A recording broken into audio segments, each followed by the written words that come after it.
Hi dear students, आप देख रहे हैं मेरा YouTube channel Swami Manoj chemistry. Class 12 coordination chemistry में क्रिस्टल फील्ड थ्योरी का फर्स्ट लेक्चर हो चुका था। आज सेकंड लेक्चर में हम बात करेंगे splitting of d orbitals in square planar और tetragonal octahedral complexes. Square planar complexes में जॉन टेलर इफेक्ट लगता है वो। उसके बाद spectrochemical series on the basis of donor atom के बेसिस पे वीक फील्ड और स्ट्रॉन्ग फील्ड लिगेंड का वेरिएशन। उसके बाद इलेक्ट्रॉनिक कॉन्फ़िगरेशन वीक फील्ड की प्रेजेंस में किस टाइप से रिप्रेजेंट करेंगे, स्ट्रॉन्ग फील्ड की प्रेजेंस में किस टाइप से रिप्रेजेंट करेंगे, हम वो डिस्कस करेंगे आज। तो सीएफटी में ही नेक्स्ट ले रहा हूं मैं, splitting of d orbitals in a square planar complex.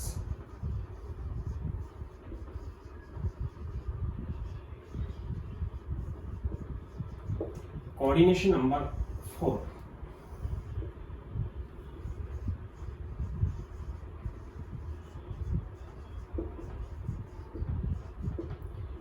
Square planar complex का कोऑर्डिनेशन नंबर 4 होता है। सभी कोऑर्डिनेशन नंबर 4 वाले स्क्वायर प्लेनर नहीं होते हैं, कुछ एक कॉम्प्लेक्स स्क्वायर प्लेनर होते हैं। टेट्राहेड्रल में मैंने आपको बता दिया स्प्लिटिंग किस टाइप से होती है। ऑक्टाहेड्रल में मैं आपको बता चुका हूँ स्प्लिटिंग किस टाइप से होती है। ऑक्टाहेड्रल में एजी ऑर्बिटल्स लिगैंड के कांटेक्ट में पहले आते हैं, इसलिए रिपल्सन की वजह से उनकी एनर्जी बढ़ जाती है और T2G की कम हो जाती है। टेट्राहेड्रल कॉम्प्लेक्सेस में 4 लिगैंड आते हैं। चारों लिगैंड नॉन एक्सियल ऑर्बिटल्स के कांटेक्ट में पहले आते हैं, इसलिए T2G की एनर्जी बढ़ती है रिपल्सन की वजह से और EG की एनर्जी रिपल्सन की वजह से कम होती है। अब रिपल्सन ऑर्बिटल्स के बीच में क्यों होता है? क्योंकि ऑर्बिटल्स में फाइंडिंग पॉसिबिलिटी ऑफ इलेक्ट्रॉन होती है। इस वजह से डिजेनरेट जो ऑर्बिटल्स होते हैं, सभी डिजेनरेट ऑर्बिटल्स के अंदर फाइंडिंग पॉसिबिलिटी ऑफ इलेक्ट्रॉन सभी ऑर्बिटल्स में सेम होती है। तो इलेक्ट्रॉन्स लिगैंड के इलेक्ट्रॉन्स को, लिगैंड के ऑर्बिटल्स जिसमें इलेक्ट्रॉन प्रेजेंट है उनको रिपेल करते हैं, या फिर लिगैंड उन ऑर्बिटल्स को रिपेल करता है जिनमें इलेक्ट्रॉन्स होते हैं। तो उस कंडीशन में यहाँ पे भी ऐसा ही होगा। स्क्वायर प्लेनर कॉम्प्लेक्स में भी कॉम्प्लेक्स कोऑर्डिनेशन नंबर 4 है, लेकिन चारों जो लिगेंड आते हैं वो 90 डिग्री के एंगल पे आते हैं यहाँ पे, जबकि टेट्राहेड्रल में 4 लिगेंड्स जो आते थे वो 109 डिग्री 28 मिनट्स पे आते थे। तो वहाँ पे T2G की एनर्जी बढ़ती थी टेट्राहेड्रल में और EG की कम होती थी। वहाँ पे ऑक्टाहेड्रल में EG की बढ़ती थी और T2G की कम होती थी। लेकिन ऑक्टाहेड्रल कॉम्प्लेक्स में crystal field splitting energy tetrahedral के बजाय ज्यादा थी क्रिस्टल फील्ड स्प्लिटिंग एनर्जी से, और मैंने आपको बताया था लगभग 2.25 टाइम्स ज्यादा होती है, 9/4 टाइम्स ज्यादा होती है। अब हम बात कर रहे हैं स्क्वायर प्लेनर कॉम्प्लेक्स जिसका कोऑर्डिनेशन नंबर 4 है। सपोज करो कि ये मेटल है, मेटल की एक्सिस बने हुए हैं, ये एक्सिस हमने लिए हैं। सपोज करो कि x है, ये y है, ये z है, ये -z है, ये -y है और ये -x है। ऑक्टाहेड्रल कॉम्प्लेक्स में तो 6 लिगैंड थे, 6 लिगैंड एक्सिस पे आ रहे थे। टेट्राहेड्रल कॉम्प्लेक्स में 4 लिगैंड थे जो एक्सियल नहीं थे, क्योंकि 109 डिग्री 28 मिनट्स का एंगल था। लेकिन यहाँ पे अगर देखें हम तो यहाँ पे लिगैंड 4 है और वो 90 डिग्री पे आ रहे हैं, इसलिए 4 लिगैंड को हम ये मान सकते हैं कि एक लिगैंड यहाँ से आ रहा है, एक लिगैंड यहाँ से आ रहा है, एक लिगैंड यहाँ से आ रहा है, एक लिगैंड यहाँ से आ रहा है, यानी कि किन्हीं भी 4 प्लस माइनस एक्सिस पे आ रहा है। मींस x प्लस और माइनस पे 2 लिगैंड है, y प्लस और माइनस पे 2 लिगैंड है, z प्लस और माइनस के ऊपर कोई लिगैंड नहीं आ रहा है। अगर हम ऑक्टाहेड्रल की बात करते हैं तो z प्लस और माइनस पे भी एक एक लिगैंड हो रहा था, तो नंबर ऑफ लिगैंड 6 होते हैं। तो लिगैंड जैसे ही मेटल के पास आ रहे थे 6, उसमें लिगैंड लिगैंड रिपल्सन भी था। उसमें क्या था? Ligand ligand repulsion. इसके केस में क्या है कि लिगैंड 4 है, इसलिए लिगैंड लिगैंड रिपल्सन कम है। लिगैंड लिगैंड रिपल्सन क्या हो गया? कम हो गया, क्योंकि 2 लिगैंड आ नहीं रहे। तो ऑक्टाहेड्रल कॉम्प्लेक्स में भी लिगैंड कहां पे आ रहे थे? एक्सिस पे। स्क्वायर प्लेनर कॉम्प्लेक्स में भी लिगैंड एक्सिस पे आ रहे हैं, लेकिन नंबर ऑफ लिगैंड यहाँ पे 4 है, वहां पे नंबर ऑफ लिगैंड 6 थे। तो वहां पे लिगैंड लिगैंड रिपल्सन ज्यादा होने की वजह से वो मेटल के बहुत ज्यादा पास नहीं आ पा रहे थे, क्योंकि लिगैंड लिगैंड सराउंडेड थे, उनके बीच में रिपल्सन था। अब लिगैंड लिगैंड रिपल्सन कम है, इसलिए स्क्वायर प्लेनर कॉम्प्लेक्स में मेटल के और भी नजदीक आ जाएंगे लिगेंड्स बजाय ऑक्टाहेड्रल। लेकिन आ रहे एक्सियल पे हैं, तो एक्सियल पे आने का मतलब पहले कांटेक्ट में EG के में आएंगे, एक्सियल ऑर्बिटल्स के में। एक्सिस पे आ रहे हैं तो EG की एनर्जी यहाँ पे भी बढ़ेगी और T2G की कम हो जाएगी अकॉर्डिंग टू ऑक्टाहेड्रल। ऑक्टाहेड्रल के अकॉर्डिंग, यानी कि इसकी स्प्लिटिंग इस टाइप से होगी। ये 5 ऑर्बिटल सपोज करो ये थे, 1 2 3 4 एंड 5, ये तीन T2G हैं और ये दो इजी ऑर्बिटल है। अब T2G कौन से होते हैं? dxy, dyz and dzx। E g कौन से होते हैं? dx square minus y square and dz square. ये एनर्जी लेवल था, इससे एनर्जी कुछ इंक्रीज होगी, इंक्रीज होके एक बारी सेंटर पे चले गए। 3 इसमें T2G है और 2 इसमें इजी है। First splitting according to octahedral complex होगी बारी सेंटर से, इसका बारी सेंटर था। यहाँ पे 3 ऑर्बिटल आ जाएंगे जो कि T2G थे, dxy, dyz एंड dzx। यहाँ पे 2 ऑर्बिटल आएंगे जो कि इजी है, dx square minus y square and dz square. अब एक और इफेक्ट लगेगा यहाँ पे, अगर 6 इलेक्ट्रॉन होते तो स्प्लिटिंग इस टाइप से हो जाती, लेकिन लिगेंड कितने हैं? 4 है, तो लिगेंड और भी नजदीक आ गए। तो अकॉर्डिंग टू जॉन टेलर, यहाँ पे जॉन टेलर डिस्टॉर्शन होता है, जिसके अकॉर्डिंग क्या होगा कि उनके अंदर, जिनके अंदर आगे बताऊंगा जॉन टेलर डिस्टॉर्शन को, जब कॉन्फ़िगरेशन लिखेंगे तब हम उसको डिस्कस करेंगे। जॉन टेलर के अकॉर्डिंग क्या होगा कि लिगेंड और भी नजदीक आने की वजह से इसकी फर्दर स्प्लिटिंग होती है। और फर्दर स्प्लिटिंग किस केस में होती है? When asymmetric distribution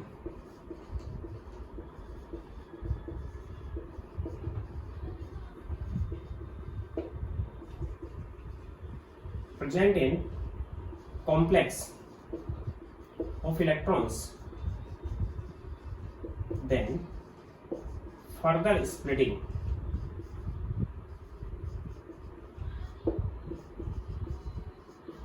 take place, it is called distortion, और वो भी Jahn Teller distortion. Further splitting की कंडीशन बनती है, यहां से ये स्प्लिट हो जाता है इस टाइप से, एक ऑर्बिटल ऊपर चला जाता है, एक ऑर्बिटल यहाँ पे आ जाता है। यहाँ से इसकी भी स्प्लिटिंग होती है, लेकिन इसकी स्प्लिटिंग इतनी नहीं हो पाती, कम हो पाती है। एक ऑर्बिटल यहाँ पे आ जाता है और 2 ऑर्बिटल यहाँ पे रहते हैं। ये जो 2 ऑर्बिटल आए वो dyz और dzx हैं। ये एक ऑर्बिटल ऊपर चला गया है, ये dxy है, ये dz स्क्वायर होता है, ये dx square minus y square होता है। स्प्लिटिंग इस टाइप की, यानी फर्दर स्प्लिटिंग को हम नाम देंगे जॉन टेलर इफेक्ट।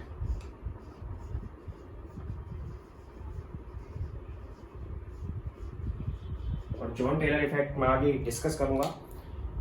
डिस्टोर्टेड जो ऑक्टाहेड्रन बनता है उसके अंदर भी होता है, और यहाँ पे स्क्वायर प्लेनर कॉम्प्लेक्स में भी होता है। यहाँ से यहाँ तक की जो एनर्जी का गैप होगा, this which is delta of sp, square planar complex की कौन सी energy? Crystal field splitting energy. It is crystal field splitting energy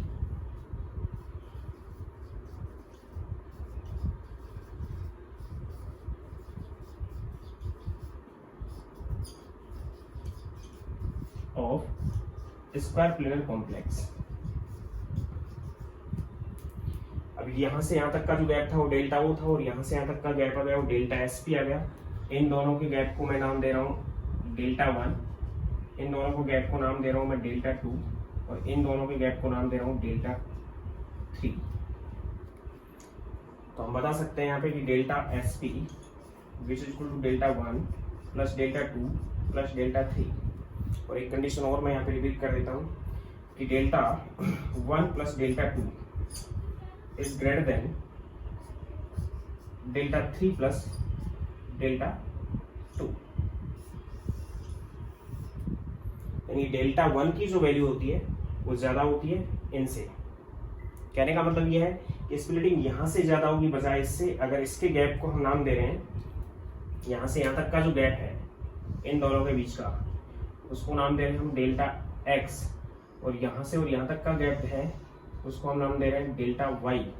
then we can say that delta x is greater than delta 1। यानी splitting ज्यादा किसकी होती है? T2G orbital की कम हो पाती है, Eg ऑर्बिटल की ज्यादा होती है, क्योंकि Eg ऑर्बिटल के कांटेक्ट में लिगैंड ज्यादा रहते हैं T2G ऑर्बिटल से, क्योंकि T2G नॉन एक्सियल थे और ये ऑर्बिटल कैसे हैं? Axial orbital. यानी जॉन टेलर इफेक्ट उन कॉन्फ़िगरेशंस में लगता है जैसे D9, D8 टाइप की कॉन्फ़िगरेशंस हैं, D4, D5, D6, D7 type की कॉन्फ़िगरेशन जिनमें एसिमेट्रिक डिस्ट्रीब्यूशन ऑफ इलेक्ट्रॉन्स होता है और ऐसा कोई कॉम्प्लेक्स बनता हो जो कि लीनियर ना हो, यानी कि ऐसा कोई कॉम्प्लेक्स जो लीनियर नहीं है, उनमें जॉन टेलर डिस्टॉर्शन कंडीशन बनती है। फर्दर स्प्लिटिंग की कंडीशन बनती है, जिसको मैं एक बार फिर रिपीट करूंगा।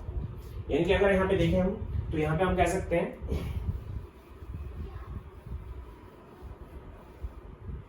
कि delta of O is less than of delta of SP square planar complex crystal field splitting energy octahedral complex की क्रिस्टल फील्ड स्प्लिटिंग एनर्जी से ज्यादा होती है। ध्यान देना, ये जो ऑर्बिटल होता है dx square minus y square होता है, ये जो ऑर्बिटल होता है dz स्क्वायर होता है। dz स्क्वायर की एनर्जी dxy से भी कम हो जाती है, dxy से भी कम हो चुकी होती है। और ये वाला जो सेंटर है, इससे ज्यादा एनर्जी रहेगी इनकी। बाहरी सेंटर से स्प्लिटिंग पहले ऑक्टाहेड्रल टाइप होगी, उसके बाद ये टेट्रागोनल टाइप होती है, जो मैं आपको यहाँ पे बता नहीं पाया हूँ, अभी बताया नहीं, जॉन टेलर इफेक्ट में बताऊंगा आगे। और फिर टेट्रागोनल के बाद फर्दर स्प्लिटिंग होती है, और फर्दर स्प्लिटिंग से स्टेक्स स्क्वायर प्लेनर कॉम्प्लेक्स में बनता है। यानी कि अगर दोनों का रिलेशन देखें हम, तो डेल्टा जो sp होता है वो 1.3 टाइम्स ऑफ होता है डेल्टा O। अगर सेम कॉम्प्लेक्स ले रहे हैं हम, सेम कॉम्प्लेक्स में लिगेंड्स सेम है, मेटल सेम है, उसकी ऑक्सीडेशन स्टेट सेम है, तो ये कंडीशन होती है। इन तीनों का रिलेशन क्या था कि delta of T is less than delta of O is less than delta of sp। और ये कितने टाइम था? 0.45 टाइम ऑफ डेल्टा O, और ये कितने टाइम है? 1.3 टाइम ऑफ डेल्टा O। तो इनके बीच में हम रिलेशन लगा सकते हैं। ये था स्क्वायर प्लेनर कॉम्प्लेक्स में डिस्टॉर्शन, या फिर जॉन टेलर डिस्टॉर्शन नाम देते हैं इसको। आगे मैं इसको फिर रिपीट करूंगा। अब हम बात कर रहे हैं स्पेक्ट्रोकेमिकल सीरीज और टाइप्स ऑफ लिगेंड की।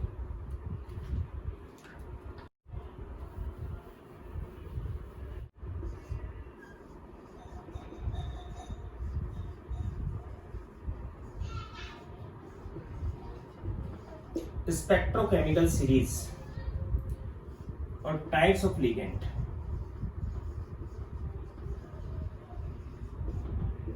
लिगेंड की नेचर पर डिपेंड करता है। जो लिगेंड अच्छा लोन पेयर डोनर होता है वो स्ट्रॉन्ग फील्ड लिगेंड होता है according to this series.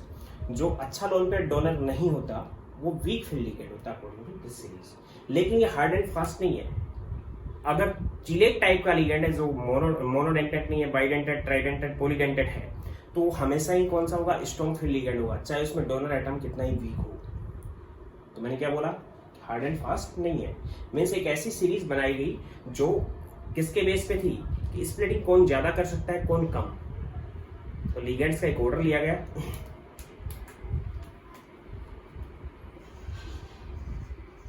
Order of ligands on basis of crystal field splitting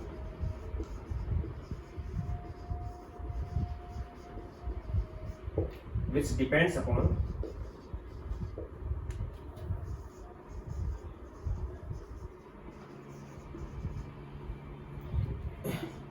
their lone pair donation nature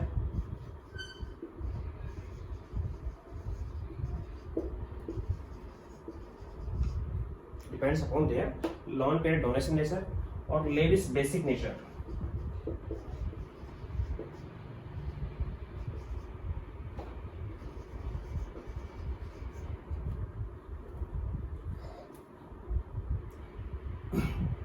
carbon donor, nitrogen donor, ये ऑर्डर होगा, oxygen donor and halogen donor on basis of electronegativity of atom.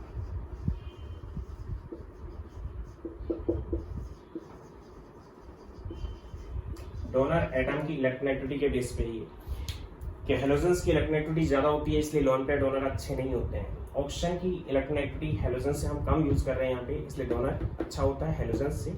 Nitrogen का donor nature और भी अच्छा होगा क्योंकि उसकी electronegativity और कम है, कार्बन अगर डोनर है किसी लिगेंड के अंदर तो कार्बन डोनर बहुत अच्छा लिगेंड होगा।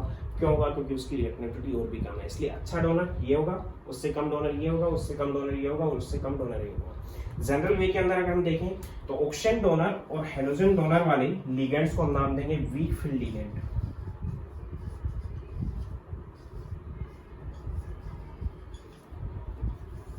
और इनको हम नाम देंगे strong field ligand.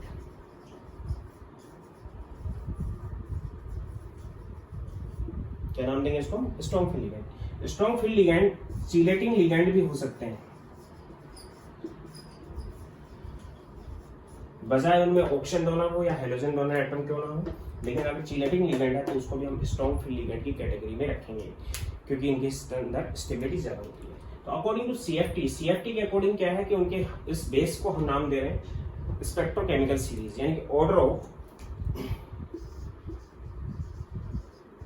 ligands is called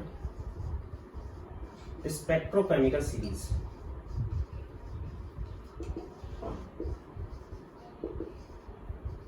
On basis of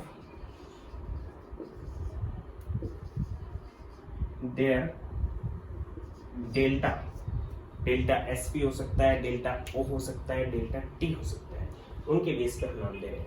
जिसका डेल्टा ज्यादा है वो स्ट्रॉन्ग फील्ड ज्यादा होगा, जिसका डेल्टा कम होगा वो स्ट्रॉन्ग फील्ड कम होगा। For example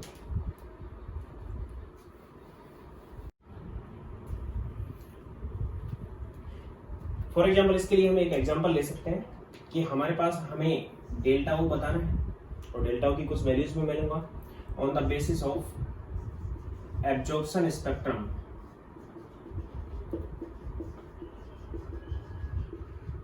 of ultraviolet and visible spectroscopy.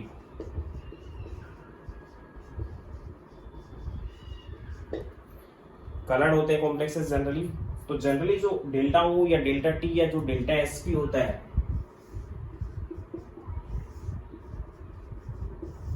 इनके लिए जो एब्जॉर्प्शन पीक आती है आपको याद रखनी है, ये generally 7000 centimetre inverse two 30,000 centimetre inverse के बीच में होती है। यानी कि इनके अंदर अगर एनर्जी देखें 1 किलो जूल पर mole which is equal to 83.7 centimetre inverse, यानी कि 83.7 सेंटीमीटर इनवर्स में लिया है, यानी कि ये वेव नंबर है इसके, और वेव नंबर है तो इनको फ्रीक्वेंसी से रिलेटेड कर सकते हैं हम। इन पीक पे यानी कि जनरली इन पीक्स पे इनके ऊपर पीक 7000 से 30,000 सेंटीमीटर इनवर्स के बीच में पीक आती है, हम उस कलर को एब्जॉर्ब करते हैं और उसी के अकॉर्डिंग कलर शो भी करते हैं। तो अल्ट्रावायलेट में अगर कलर शो हो रहा है तो उसमें तो कोई कलर शो नहीं होगा, विजिबल में अगर वो एब्जॉर्ब कर रही है तो कलर्ड कॉम्प्लेक्सेस होते हैं। तो उसके बेस में मैं बात कर रहा हूँ कि क्रोमियम का अगर हम एग्जाम्पल लें CrCl6 -3, दूसरा एग्जाम्पल लिया है मैंने CrH2O6 +3, तीसरा एग्जाम्पल लिया मैंने CrNH3 +3 एंड फोर्थ एग्जाम्पल ले रहा हूँ CrCl6 -3। यहाँ पे अगर हम देखें तो सभी कॉम्प्लेक्सेस में ये थर्ड ऑक्सीडेशन स्टेट में है, ये भी थर्ड ऑक्सीडेशन स्टेट में, ये भी थर्ड ऑक्सीडेशन स्टेट में, ये भी थर्ड ऑक्सीडेशन स्टेट में। क्रोमियम तो सेम हमने ट्रांजिशन मेटल लिए, सेम ट्रांजिशन मेटल की हमने ऑक्सीडेशन स्टेट सेम ले लिए। यहाँ पे क्लोरीन -1 में है इसलिए -3 चार्ज आ गया, वाटर न्यूट्रल है +3 चार्ज आ गया, अमोनिया न्यूट्रल है +3 चार्ज आ गया, कार्बन न्यूट्रल है -3 चार्ज, सॉरी साइनाइड है जो नेगेटिव चार्ज होता है इसलिए -3 आ गया, यानी केवल लिगैंड को चेंज किया है। और ऑक्टाहेड्रल कॉम्प्लेक्स सभी कैसे कॉम्प्लेक्स है? ऑक्टाहेड्रल है, तो इनके डेल्टा की हम बात करेंगे। यहाँ पे अगर हम देखते हैं तो केवल हमने लिगैंड चेंज किया है, यहाँ पे हेलोजन डोनर है, यहाँ पे है ऑक्सीजन डोनर, यहाँ पे है नाइट्रोजन डोनर, और यहाँ पे साइनाइड में कार्बन डोनर। और मैं भी आपको बता चुका हूँ कि कार्बन डोनर एक अच्छा लिगैंड होगा बजाय नाइट्रोजन डोनर से, नाइट्रोजन डोनर एक अच्छा लिगैंड होगा बजाय ऑक्सीजन डोनर से, ऑक्सीजन डोनर एक अच्छा लिगैंड होगा बजाय हेलोजन डोनर से। तो इनकी पीक्स जो आती हैं एब्जॉर्प्शन पीक्स,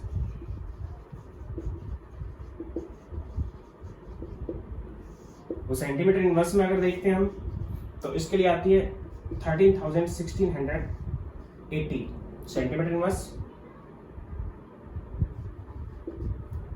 जो कि कम है। इसकी एनर्जी बढ़ जाएगी क्योंकि ऑक्सीजन डोनर है। इसके लिए आती है 17,840 सेंटीमीटर इनवर्स। इसके लिए और भी बढ़ जाएगी 21,640, और इसके लिए और भी ज्यादा हो जाती है विच इज 26,240 के लगभग अप्रोक्सीमेटली सेंटीमीटर इनवर्स में। अगर इनको हम इससे डिवाइड करके 83.7 सेंटीमीटर इनवर्स से किलोजूल पर मोल में निकाल सकते हैं। इसके लिए आती है 113 किलोजूल पर मोल। इसके लिए और बढ़ जाएगी, इसके लिए आ जाएगी 212 किलोजूल पर मोल। इसके लिए और बढ़ जाएगी, इसके लिए 259 किलोजूल पर मोल आएगी, और इसके लिए और बढ़ चुकी होगी विच इज 313 किलोजूल पर मोल। यानी कि ये जो वैल्यूज ली है ये हमने डेल्टा ओ की ली है, तो डेल्टा ओ रेगुलर बढ़ता जा रहा है। तो कार्बन डोनर एक अच्छा लिगैंड हो गया बजाय किससे, नाइट्रोजन डोनर से, जो कि उसकी स्प्लिटिंग कम कर पाएगा। यहाँ पे स्प्लिटिंग ज्यादा होगी क्योंकि एनर्जी का गैप ज्यादा आएगा। यहाँ पे स्प्लिटिंग उससे कम होगी, यहाँ पे स्प्लिटिंग उससे भी कम होगी, यहाँ पे स्प्लिटिंग उससे भी कम होगी। और इसी बेस पे, स्प्लिटिंग के बेस पे कि कौन ज्यादा स्प्लिटिंग कर पा रहा है, कौन कम स्प्लिटिंग कर पा रहा है, हमने एक ऑर्डर बनाया जिसको हमने नाम दिया spectrochemical series.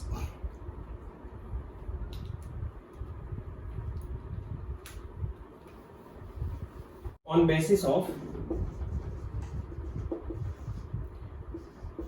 splitting energy, the series of ligand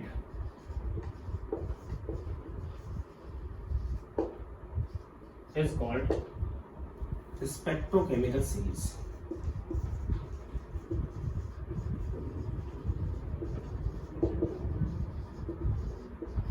इस सीरीज को मैं यहाँ पे नोट कर रहा हूं।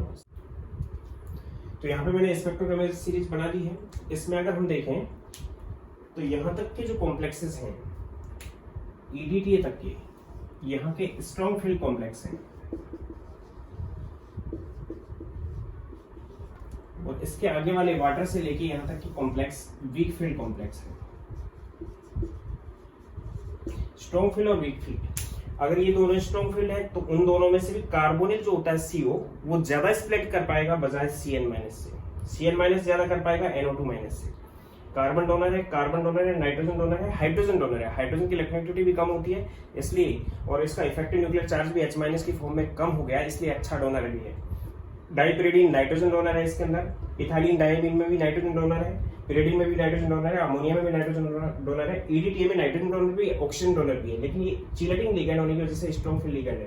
उसके साथ साथ वाटर में ऑक्सीजन डोनर आ गया, यहाँ पे ऑक्सीजन डोनर है, इथाइल अल्कोहल है, ऑक्सीजन डोनर है, ऑक्सीजन डोनर है, हेलोजन डोनर है, यहाँ पे ऑक्सीजन डोनर है, हेलोजन डोनर है, सल्फर डोनर है, ब्रोमीन और आयोडीन हेलोजन डोनर्स है। इसलिए ये वीक फील्ड लिगैंड है। यानी कि सबसे कम स्प्लिटिंग कौन कर पाता है, आयोडाइड, और सबसे ज्यादा स्प्लिटिंग कौन कर पाएगा, कार्बोनिल। और स्प्लिटिंग जितनी ज्यादा और कम होगी उसी बेस पे उनकी इलेक्ट्रॉनिक कॉन्फ़िगरेशन हो जाएगी। ये है स्पेक्ट्रोकेमिकल सीरीज। इसके बाद मैं बात कर रहा हूं electronic configuration in presence of ligands.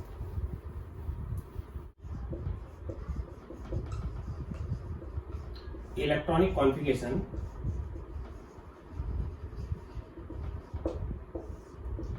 in presence of ligands। जो स्प्लिटिंग है या फिर स्प्लिटिंग जो एनर्जी है वो डिपेंड करती है एक तो मेटल की नेचर क्या है, ये आगे बताऊंगा मैं स्टेबिलिटी के केस में। अकॉर्डिंग टू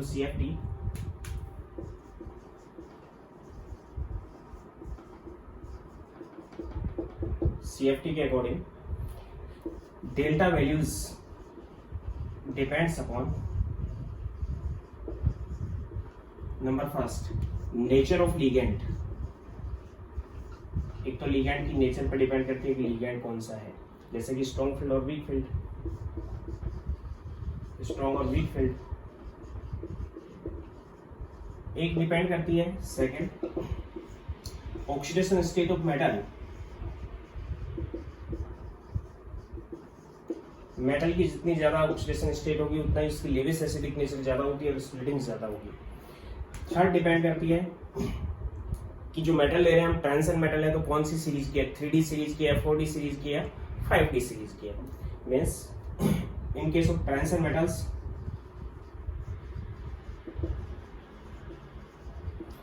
जो लेविस एसिडिक नेचर है वो 3D सीरीज की कम होती है बजाय 4D सीरीज से, 4D सीरीज की कम होती है बजाय 5D सीरीज से। और इनकी जो लेविस बेसिक नेचर है अगर इसकी x है तो इसकी 1.5x होगी, इसकी 2.25x होगी, यानी कि ये इससे 1.5 into 1.5 टाइम्स ज्यादा होगी। यानी कि अप टू डाउन आगे चलते हैं 3D के अंदर जो नेचर आ रही है 4D के अंदर 1.5 गुना उससे बढ़ जाएगी और 5D के अंदर उससे भी 1.5 गुना आगे निकल चुकी होगी, यानी कि इसकी अच्छी होगी। तो 5D सीरीज की अगर मेटल है तो कॉम्प्लेक्स अच्छा बनेगा, स्ट्रॉन्ग कॉम्प्लेक्स बनेगा और उसमें उसकी स्प्लिटिंग भी ज्यादा होगी। Means splitting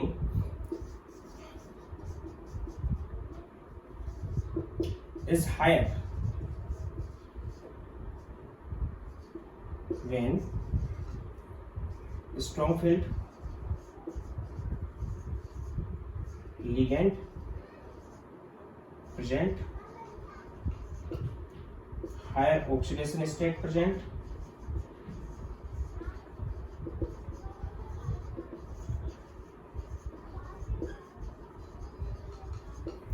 and metal of 5D series। अगर 5D सीरीज की मेटल है तो उस केस में भी स्प्लिटिंग ज्यादा होगी। तो इन चीजों पे डिपेंड करेगी डेल्टा वैल्यूज। डेल्टा की जो वैल्यूज है वो ज्यादा कब होगी, जब स्ट्रॉन्ग फील्ड लिगैंड हो, ऑक्सीडेशन स्टेट मेटल की ज्यादा हो और मेटल 5D सीरीज की हो तो ज्यादा होगी। अब स्प्लिटिंग के अंदर हम कॉन्फ़िगरेशन की बात कर रहे हैं कि इलेक्ट्रॉनिक कॉन्फ़िगरेशन किस टाइप से हम रिप्रेजेंट करेंगे। तो हम ऑक्टाहेड्रल कॉम्प्लेक्स की बात कर रहे हैं। कॉम्प्लेक्स आपके पास है ऑक्टाहेड्रल, और ऑक्टाहेड्रल कॉम्प्लेक्स में दो एग्जांपल ले रहा हूं मैं, एक Fe F6-4 है और एक एग्जांपल ले रहा हूं मैं Fe Cl6-4 है। मेटल हमने सेम ली है, लिगैंड चेंज किया है, it is hexafluorido ferrate second ion. Metal की ऑक्सीडेशन स्टेट सेकेंड है, इट इज हेक्सासाइनोफेरेट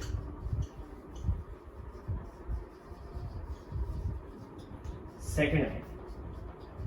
यानी आयरन यहाँ पे भी +2 में है और आयरन यहाँ पे भी +2 में है, लेकिन यहाँ पे लिगेंड F- है विच इज वीक फील्ड है, और यहाँ पे जो लिगेंड हमने यूज किया है which is Cn- strong field ligand है अकॉर्डिंग टू स्पेक्ट्रोकेमिकल सीरीज। तो जनरल सी बात है कि ऑक्टाहेड्रल कॉम्प्लेक्स में स्प्लिटिंग तो होगी, यहाँ पे स्प्लिटिंग ज्यादा होगी और यहाँ पे स्प्लिटिंग कम होगी। मैं स्प्लिटिंग को दिखा रहा हूँ। आयरन की यहाँ पे D6 कॉन्फ़िगरेशन है, यहाँ पे भी आयरन की D6 कॉन्फ़िगरेशन है। कंडीशन ये है कि बाहरी सेंटर से जो 5 ऑर्बिटल्स थे जिनमें 6 इलेक्ट्रॉन इस टाइप से प्रेजेंट थे, ये 6 इलेक्ट्रॉन है, ये स्प्लिट होंगे इस टाइप से। Eg ऊपर चले जाएंगे और T2G ऑर्बिटल नीचे रहेंगे, क्योंकि कॉम्प्लेक्स ऑक्टाहेड्रल है। कॉम्प्लेक्स कौन सा यूज किया हमने, ऑक्टाहेड्रल। इसका केस भी ऐसा ही है कि D6 जो 6 ऑर्बिटल्स हैं, सॉरी 6 इलेक्ट्रॉन्स हैं, वो इस टाइप से 5 ऑर्बिटल में रिप्रेजेंट होंगे बाहरी सेंटर पे, लेकिन इसमें स्प्लिटिंग ज्यादा होगी। यहाँ पे Eg ऑर्बिटल चले जाएंगे और यहाँ पे T2G, क्योंकि यहाँ पे स्ट्रॉन्ग फील्ड लिगेंड की प्रेजेंस थी। तो कंडीशन क्या रहेगी, कंडीशन ये रहेगी कि ये Ag है और ये T2G ऑर्बिटल्स है।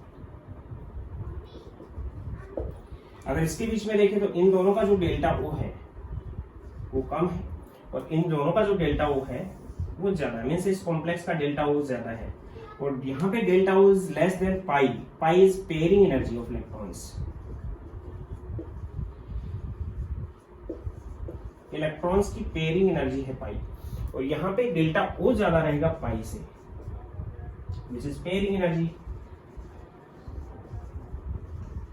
तो अब जो इलेक्ट्रॉन्स की फीलिंग होगी वो इस टाइप से होगी।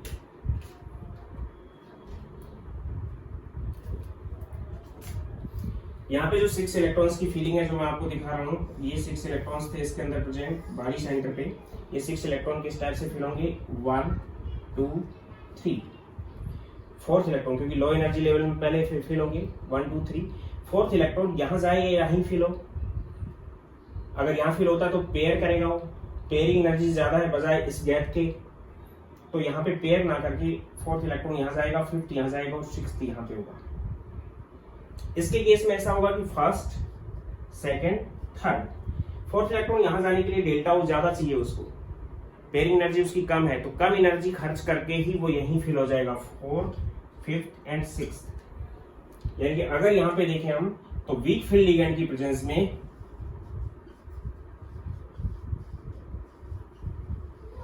हाई स्पिन कॉम्प्लेक्स बन गया, स्पिन में कोई चेंज नहीं आया, जितना स्पिन यहां था उतना ही स्पिन यहाँ पे है, और यहाँ पे स्ट्रॉन्ग फील्ड लिगेंड की प्रेजेंस में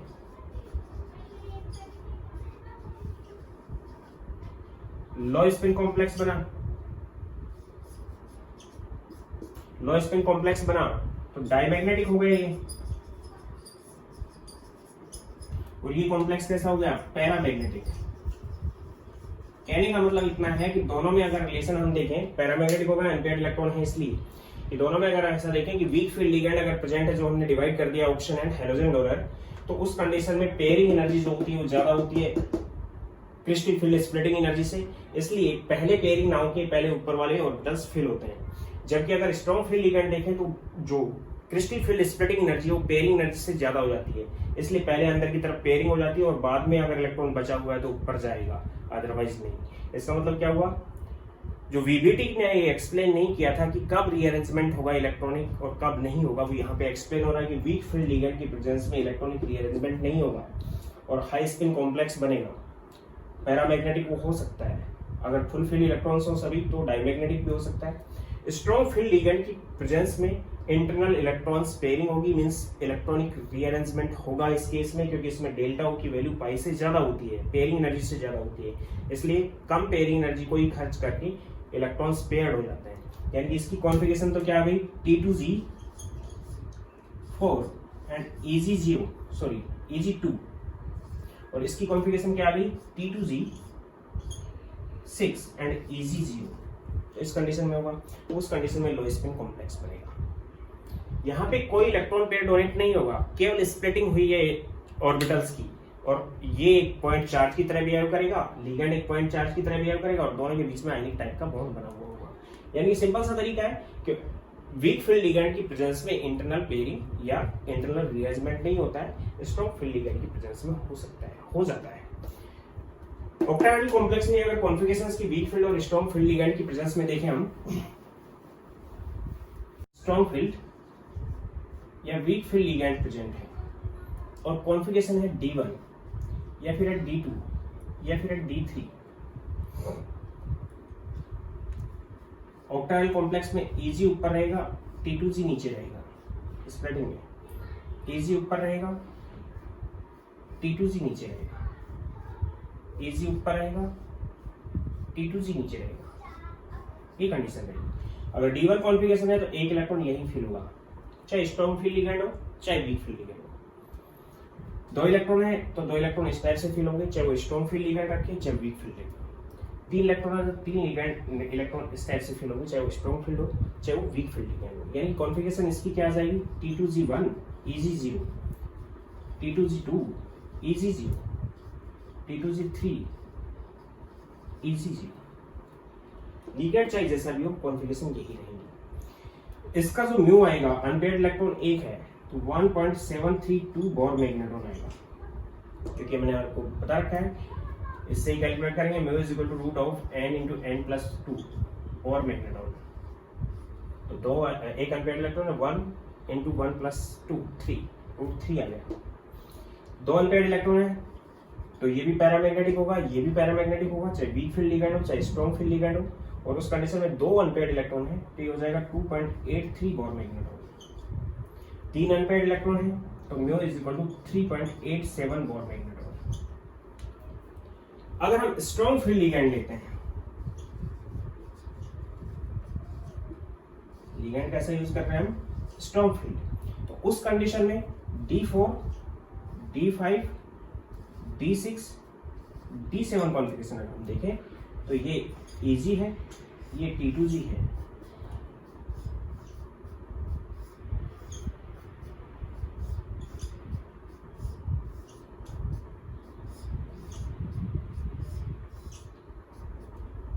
ये वाली कंडीशन।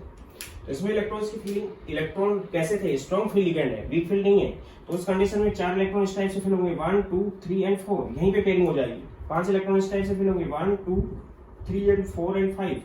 6 यहाँ पे होंगे 1 2 3 4 and 5 and 6।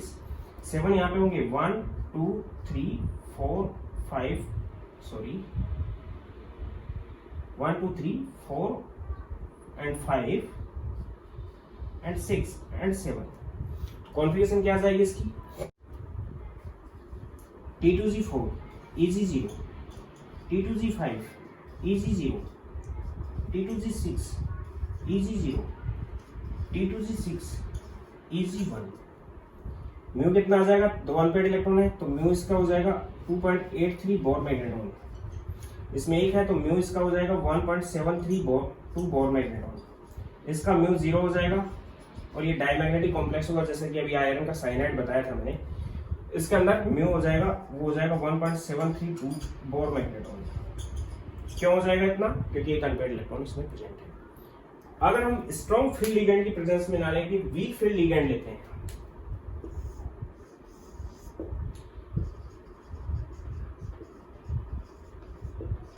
Weak field ligand की प्रेजेंस में हम D4 कॉन्फ़िगरेशन देखते हैं, D5 देखते हैं, D6 देखते हैं और D7 देखते हैं। तो EG ऊपर रहेंगे, T2Z नीचे।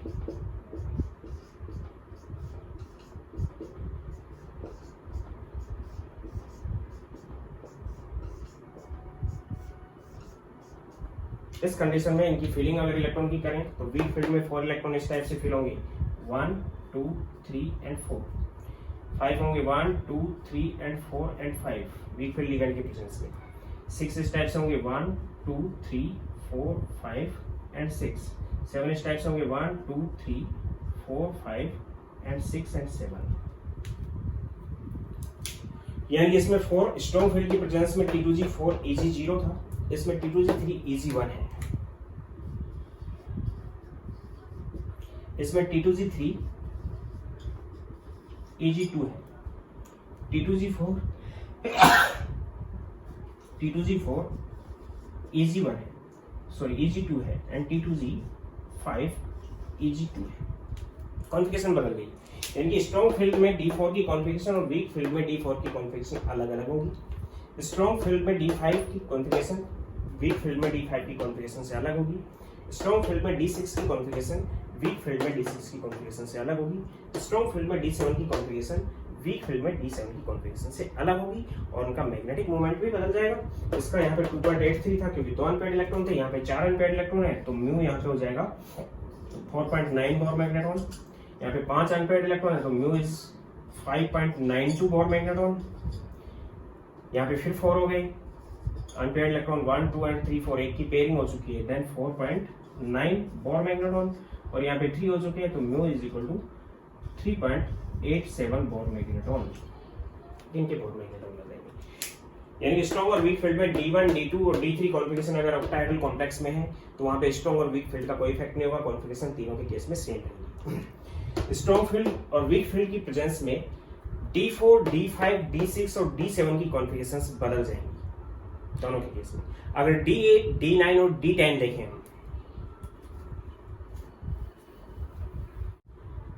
D8 D9 and D10 octahedral complex ही है, ये EG है, ये T2Z है।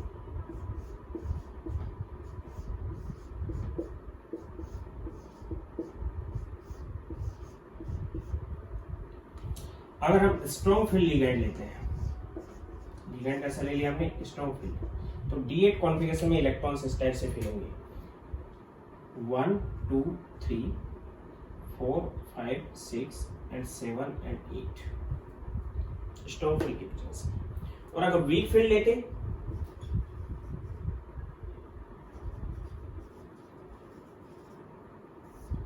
स्ट्रॉन्ग फील्ड की जगह हम वीक फील्ड लेते तो इलेक्ट्रॉन की फीलिंग इस टाइप से होती, ध्यान देना 1 2 3 4 5 6 7 8 कॉन्फ़िगरेशन यही रहती है।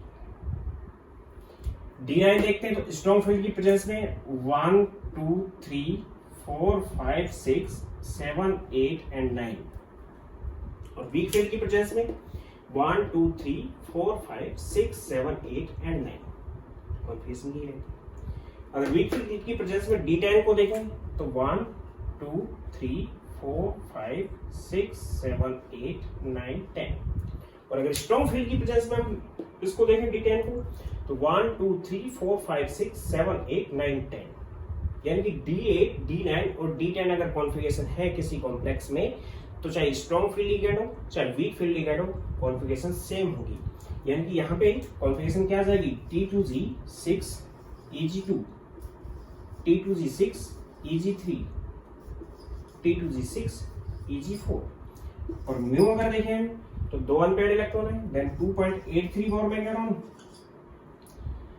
एक अनपेयर्ड इलेक्ट्रॉन है, then mu is equal to 1.732 Bohr magneton, paramagnetic होगा, ये पैरामैग्नेटिक होगा, और अगर ये है तो 0 बोर मैग्नेट्रॉन डाईमैग्नेटिक हो जाएगा। यानी स्ट्रॉन्ग फील्ड की प्रेजेंस में और वीक फील्ड की प्रेजेंस में अगर D0 कॉन्फ़िगरेशन है तो डाईमैग्नेटिक, अगर D10 कॉन्फ़िगरेशन है तो भी वो डाईमैग्नेटिक होगा, बाकी पैरामैग्नेटिक होंगे। केवल D6 जो कॉन्फ़िगरेशन आ रही है ये, और वो भी स्ट्रॉन्ग फील्ड की प्रेजेंस में, वो म्यू कितना हो जाएगा, 0 हो जाएगा उसका। म्यू 0 होने का मतलब वो कैसा हो गया, डाईमैग्नेटिक। तो मैं यहाँ पे केस बता देता हूँ कि ऑक्टाहेड्रल कॉम्प्लेक्स में क्या हुआ। In case of octahedral complex,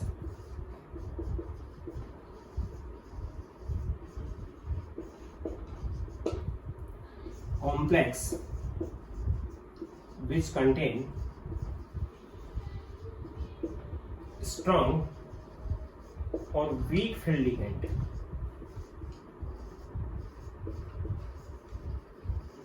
and having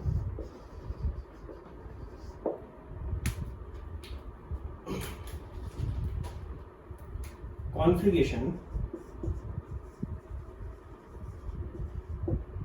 D0, D1, D2, D3, D8, D9 and D10 are having same electronic configuration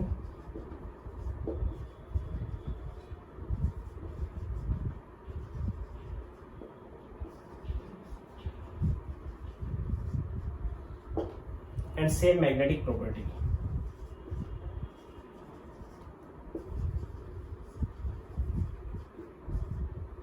ये मैग्नेटिक मोमेंट, बट अगर configuration D4, D5, D6 and D8 है, जो D7 है, तो उस कंडीशन में having different electronic configuration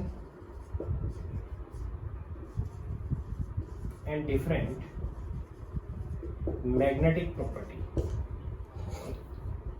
D0, D10 strong field और week field की प्रेजेंस में डायमैग्नेटिक होंगे, D6 स्ट्रॉन्ग फील्ड की प्रेजेंस में डायमैग्नेटिक होगा, एंड अदर ऑलवेज पैरामैग्नेटिक होगी।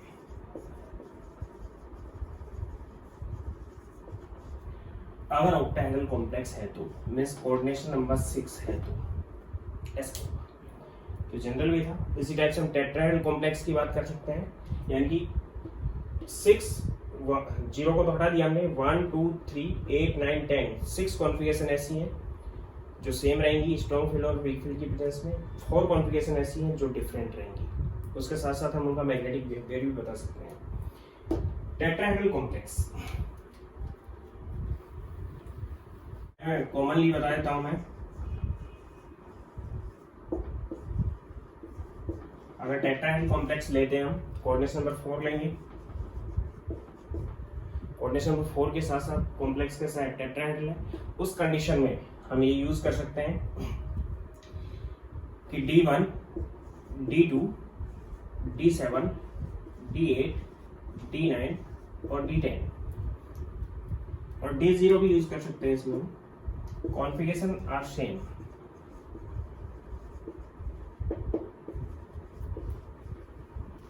in presence of weak field and strong field ligand, weak field और strong field ligand की प्रेजेंस में ये कॉन्फ़िगरेशन सेम होगी। केवल इसकी भी 4 होंगी, D3, D4, D5 and D6। Configurations are different.